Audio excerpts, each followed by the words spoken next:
Hi, welcome back.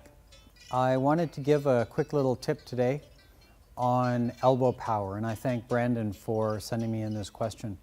I use this term a lot about elbow power, and not everybody, I don't think I've really spent some time explaining it, so I'd like to take 5 minutes here and just give you this quick tip. So with martial arts, typically people will use their elbow and their lats back here to generate power, and instead of just kind of flinging their wrist around. So things like this I will consider don't have elbow power, but some techniques, the punch, tanda, some of them are driven forward with the elbow.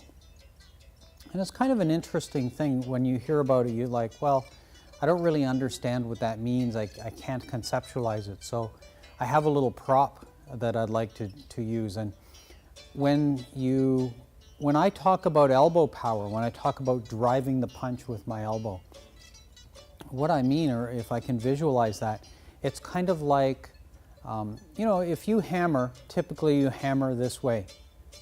Or if you swat at something or swing something, it's typically done this way. I don't consider that to have elbow power. But the one thing that really exemplifies this motion is if you were to saw, like a hand saw, like a wood saw.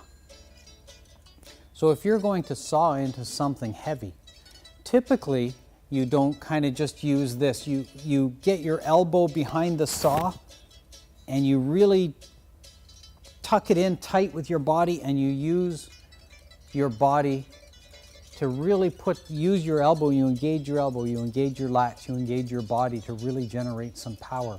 You get good and stable on the ground, and you just really dig into that thing. So I have an example here. I'm just going to use Patrick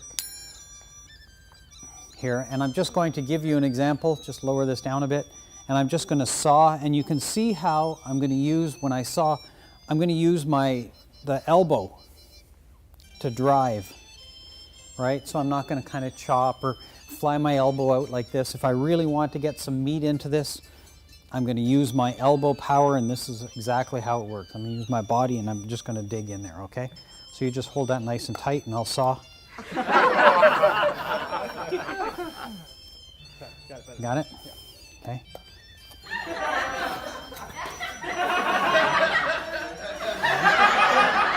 Got it? Okay, a little bit lower. I don't typically saw up here because I have to use my elbow power. So nice and low. Yeah, you got it?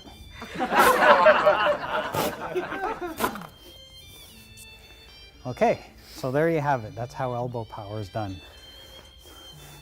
All joking aside, hold on to that. Hold on to it. Uh-oh! We're gonna need a Band-Aid over here. So much violence. Okay. So, you got it?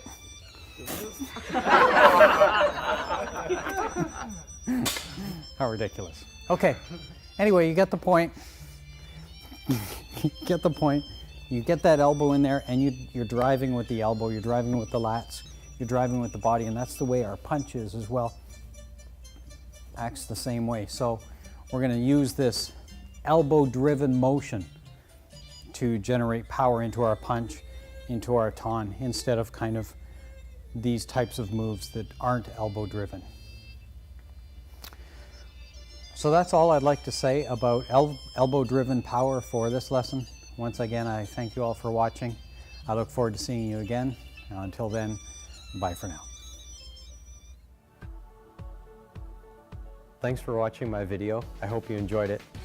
If you did, you can get a lot more exciting, informational, helpful, useful, valuable, excellent stuff by picking up one or the entire 9-disc set of my Blu-ray DVDs that I have here.